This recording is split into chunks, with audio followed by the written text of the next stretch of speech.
लेकिन पहाड़ी के ऊपर जाने में फट जाती है। It was heavy. खत्म, बन आ गया। बहुत तगड़े वाला। आज कर रहे हैं शोल्डर वर्कआउट। जितनी इज्जत बाइसेप्स और ट्राइसेप्स को मिलती है, उसके बाद सबसे ज़्यादा इज्जत जो मिलती है वो मिलती है हमारे शोल्डर्स को। ब्लास्ट करेंगे shoulders with less time and high intensity. So nothing denotes more power in a man than big and round shoulders. ज़्यादा लंबा वर्कआउट नहीं करेंगे, बेसिक ही रखेंगे। मैं बिलीव करता हूँ कि बेसिक्स ही बेस्ट होते हैं। जब पुराने बॉडी बिल्डर्स काम करते थे 90s में भी, आपने देखा होगा सारे लोग, सारे top body builders but basics ही करते हैं। और जो अच्छे कोच होते हैं ना, वो आपको कोई फैंसी चीज़ नहीं बताएंगे। आप किसी बहुत महंगे कोच के पास जाएंगे, सोचेंगे वो नई एक्सरसाइज बताएंगे कुछ। The best coaches will always tell you to do the most boring things and do the boring things again and again.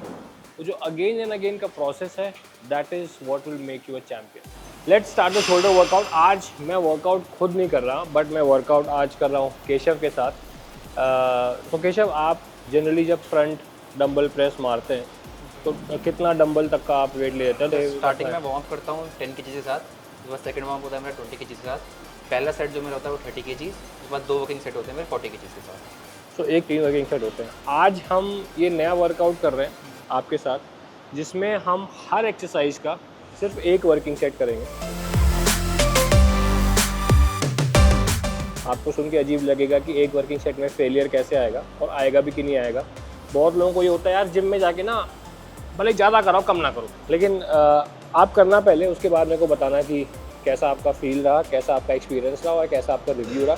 तो अभी आपने वार्म अप में मेरे ख्याल से कितने तक का किया है? 20 kg तक मैंने वार्म करा है। 20 kg तक कर लिया है। अभी सीधा 30 लोगे? हाँ जी, ठीक है, तो 30 लेते हैं। और 30 मैं भी थोड़ा पहली बार कर रहा हूँ तो जज करेंगे कि कैसा जा रहा है। ठीक है। Most important thing is bench का एंगल देख लीजिए आप। बेंच का एंगल वर्टिकल नहीं है, बेंच का एंगल 10 डिग्री नीचे है, और यही आपका एंगल रहना चाहिए। जब आप वर्टिकल हो जाते हैं तो आपकी बैक को सपोर्ट नहीं मिलता।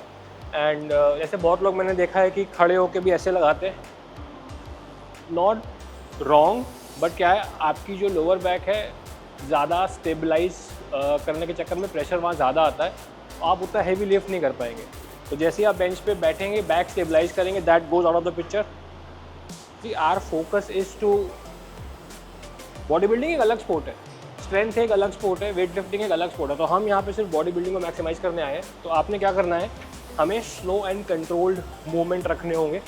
तो अभी मैंने देखा केशव मार रहे थे ऐसे, जो कि एक बड़ा स्टैंडर्ड बॉडी बिल्डिंग का रैप टेम्पो है। ठीक है ना? हमें क्या करना है, ये मारा आपने, ठीक है, पहला रैप आप ले लो। तो हम नेगेटिव से स्टार्ट करते हैं, नेगेटिव को पहला मानते हैं। पहला आपने लिफ्ट कर लिया, and then 10 seconds down,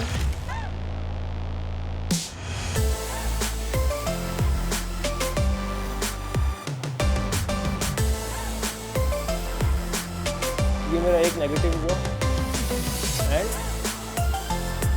slow positive 10 second का।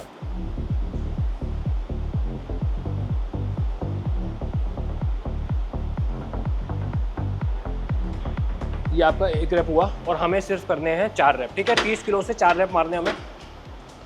That will be our complete set. देखते हैं पेजर आता है कि नहीं। एक पॉजिटिव खींच लो। हाँ चलो, स्लो स्लो और स्लो, बहुत तेज आ रहा है, बहुत तेज आ रहा है। Slow, very good, very good. Hold for a second, now go up slow. बहुत बढ़िया कर रहे हो आप, सही है। थोड़ा सा और टेम्पो स्लो करेंगे। सेकेंड रैप, बहुत अच्छे। जब बर्न होना स्टार्ट होगा बताना। होल्ड अप, बहुत बढ़िया। धीरे धीरे धीरे, अब गिर रहा है weight. Now weight is controlling you. आप हमेशा वेट को कंट्रोल करो। Weight is heavy, I know. Come on, yes yes. One last time, 3 reps, good job. It was heavy. Heavy होता ना 30 किलो, वैसे 40 के आप 12 मारते हो, 12। यहाँ 30 के 3 लगे, बिकॉज वो टाइम अंडर टेंशन है। जब आपका हाथ पकड़ा भी हुआ था ना, वो पूरे हाथ में वाइब्रेशन आ रहा था। आपको क्या चेंज लगा और क्या क्या डिफरेंट फील आया? इसमें मेरे को लगा कि ना, सबसे पहले जो मेरा माइंडसेट चेंज हुआ, आपको वेट को कंट्रोल करना है। हाँ, अब जैसे मैं नॉर्मली करता हूँ ना, तो उसमें क्या होता है, वेट हमारे कंट्रोल में, हम करे जा रहे हैं पट पट पट मारते रहते हो आप। लेकिन अब लगा कि प्रॉपर पूरी बॉडी कंट्रोल करती है, सिर्फ शोल्डर नहीं। क्योंकि क्या होता है, आपकी बहुत सारी छोटी छोटी साइड की मसल्स होती हैं, जैसे ट्रैप्स है, रोम्बॉइड्स है, आपकी लोअर बैक है, आपकी कोर है, आपकी फोर आर्म्स है, बाइसेप ट्राइसेप भी हैं, एवरीथिंग।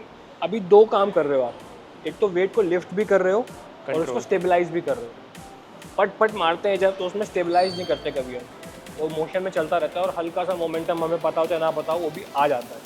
तो जब हम ये करते हैं ना, तो आपका जो टाइम अंडर टेंशन है दैट इज़ लॉन्गर। जब आप 12 रैप करते हो तो उतना टाइम अंडर टेंशन नहीं मिलता, और इसमें 3 रैप में भी ज़्यादा मिला हुआ आपको। तो यूजुअली जब आप ये टेक्निक करते हो और आपका फेलियर आ जाता है ना, then we don't do a next step. और इससे क्या है, व्हेन यू डू स्लो, तो आपके अंदर के जो माइक्रो फाइबर्स हैं मसल के, जो कभी भी एक्टिवेट नहीं होते, जो डॉर्मेंट रहते हैं हमेशा, क्योंकि जब आप बहुत हैवी और टक टक मारते हैं तो बेसिकली टाइप 2 फाइबर्स हमेशा एक्टिवेट होते हैं। कुछ मसल फाइबर्स जो एक्टिवेट नहीं होते, स्टेबलाइजर मसल्स हैं, आपके हाथ जैसे हिल रहे थे ऐसे, वो चीज़ वो कभी आपको इस टेम्पो में फील नहीं होती।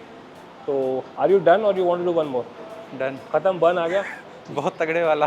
साइड लेटरल्स भी कर लेते हैं यहीं पे। साइड लेटरल्स कितने से करते हो? साइड तो 10 या मैक्स टू मैक्स 12.5 से 10 ही लेते हैं, ठीक है, सेम चीज़ है। बट साइड लेटरल में क्या है, यहाँ पे 3 सेकंड का होल्ड करेंगे एंड देन आपकी फाइट यहीं तक है, इसके बाद तो फिर ईजी है। हाँ, उसके बाद तो ग्रेविटी। सर एक और मेरे को एक डाउट रहता है कि हमें जो पिंकी फिंगर होती है इसको रोटेट करना चाहिए ऐसे? हाँ, मैं बता देता हूँ कैसे करना चाहिए इसको। तो जब आप साइड लेटरल्स कर रहे हैं, उसका टेम्पो बेसिकली बताओ, टेम्पो क्या रहेगा, यहाँ नहीं लाएंगे हम, यहीं पे रखेंगे साइड, हल्की सी ऊपर है, ये भी नहीं करना आपने, हल्की सी ऊपर है। और जब हल्की सी ऊपर होगी ना, तो आपकी एल्बो हमेशा ऊपर रहेगी हाथ से। अगर एल्बो ऊपर है मतलब पिंकी फिंगर सब अंडर कंट्रोल है। फिर ये यहाँ होल्ड किया 3 सेकेंड। यूजुअली हम कैसे मारते हैं, मोमेंटम भी आ जाता है उसमें फिर बॉडी भी स्विंग होनी स्टार्ट होती है लास्ट में, हो जाती है। तो ये जब आपका हाथ यहाँ पे है, बहुत लोग ऐसे मारते हैं। अब आपकी एल्बोज नीचे हैं और हाथ ऊपर है। अगर एल्बोज ऊपर होंगे और हाथ नीचे, तो ऑटोमेटिकली पिंकी ऊपर आ जाएगी। वो जो आप बात कह रहे हो मैं समझ गया। मेरे को लगता है आप 7.5 करो। 7.5, हाँ वो हो जाएगा 10। वो ऑलरेडी बर्न हो गया है। अरे इससे बहुत गंदा बर्न होता है भाई, फट जाती है। आप देखना, आप जब घर जाओगे ना, और जब ये तो छोटा बॉडी पार्ट है, अगर आप चेस्ट और लेग्स करोगे ऐसे ना, आपको लगेगा आप महीने कह रहा हूँ, हफ्ते में कितने दिन वर्कआउट करते हो? 5-6 दिन, 4 दिन से ऊपर नहीं कर पाओगे। यू विल फील कि यार बॉडी में जान ही नहीं है। थोड़ा चेंज करके ये ट्राई करना पड़ेगा। ट्राई करना, चलो लेट्स स्टार्ट। बहुत बढ़िया, बिल्कुल परफेक्ट है। Hold 1 2 3, let's go down. और स्लो, फास्ट आ रहा है। मेरे को ये एरिया मेरा काम का एरिया है, ये एरिया में स्लो करके मैं खुश नहीं होऊंगा। आप यहाँ से स्लो लाओ, ठीक है, चलो लेट्स गो। 3 2 1 डाउन। बहुत अच्छे,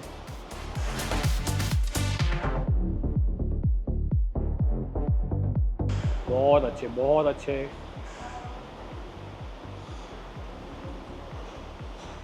3 2 1, लेट्स गो।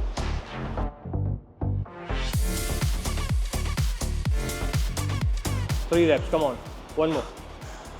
Yes.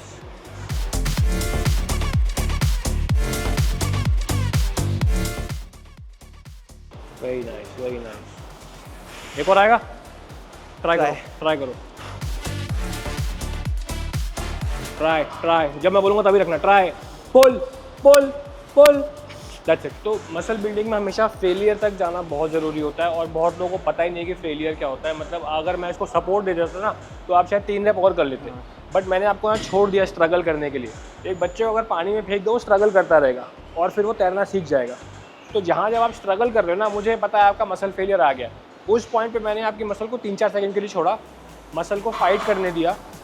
उस पॉइंट पे जो 3-4 सेकंड का फाइट है ना, वही मसल ग्रो होगी। एक फेलियर आ गया ना, फेलियर पे भी आप होल्ड कर रहे हो, micro tears start happening in the muscle fibre, और वही ग्रोथ होती है। शुरू के 3 रैप में ग्रोथ नहीं होती है। शुरू के 3 रैप 4 रैप उस पॉइंट तक पहुंचने के लिए हैं खाली, जो हमारा लास्ट में हमने होल्ड करा वो 3 जब आप पहाड़ी के ऊपर जाते हो तो वहाँ से ब्यूटीफुल व्यू दिखता है, लेकिन पहाड़ी के ऊपर जाने में फट जाती है। जब वो फटती है ना तो ब्यूटीफुल भी नहीं दिखता, जब ऊपर पहुंच जाते हो तभी आपको वो रिवॉर्ड मिलता है। तो जब आप फेल हो गए ना, this is very important technique. जब आप चेस्ट मार रहे हो, कुछ भी मार रहे हो, मतलब don't do this on a squat और अ डेंजरस कि आप फंस गए, कोई हेल्प करने को है नहीं। बट जब आपका फेलियर आ गया ना, वहाँ पे आप फाइट करिए कि पूरी जान लगाइए। वहाँ पे जो 2-3 सेकेंड आप स्पेंड करेंगे वहीं ग्रोथ बनेगी, ठीक है। 1 set, that's it, no more sets. Final exercise हम करेंगे रियर डेल्ट के लिए, एंड मैं हमेशा मशीन प्रेफर करता हूँ दैन डंबल्स, क्योंकि मशीन में पूरी रेंज ऑफ मोशन में मेरे पास रेजिस्टेंस रहता है, यहाँ से लेके यहाँ तक है। जब मैं डंबल से ऐसे मारता हूँ तो मेरे पास इस रेंज में रेजिस्टेंस है ही नहीं, और रेजिस्टेंस सिर्फ यहाँ आता है। और इस वर्कआउट में यहाँ डंबल होल्ड करना बहुत मुश्किल है, और मैं जितना करा है, मेरे को जितना एक्सपीरियंस है, यहाँ पे होल्ड करना 5 किलो पे ऊपर इज़ टू हैवी, बिकॉज एक तो रियर डेल्ट बहुत छोटी मसल है, एक आइसोलेशन एक्सरसाइज है। लोग 15 किलो कैसे मारते हैं ये मेरे को आज तक समझ में नहीं आया। आ जाओ कैसे ये ट्राई करते हैं। इसमें एक चीज़ मैं कहूँगा, ऐसे आप बैठे हो ना, इसको छोड़ दो तो आपका शोल्डर का लेवल यहाँ जा रहा है ना, तो ये थोड़ा सा अगर हाइयर होगा ना तो आपके ट्रैप्स पे कम आएगा, और रियर डेल्ट पे अगर आप खड़े होकर करो इसको, मैं बताता हूँ कैसे। व्हाट आई डू इज, पीछे है ये, एंड देन होल्ड यहाँ पे। चलो start, let's go. Good, hold 3, 2, 1, let's go.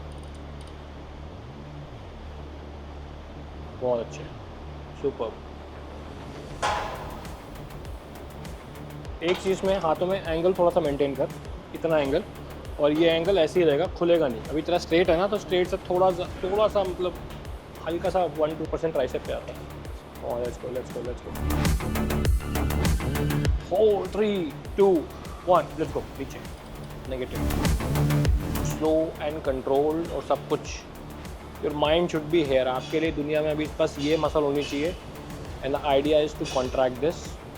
कुछ नहीं चल रहा यहाँ पे, शूट नहीं चल रहा, कोई बंदा नहीं है, बस सारा दिमाग यहाँ होना चाहिए, यहाँ और यहाँ। Come on, come on, contract, contract, contract.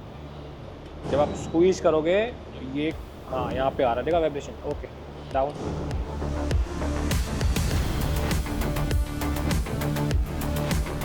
Come on, come on, come on, बहुत अच्छे, come on, come on, come on, come on, yes, I got.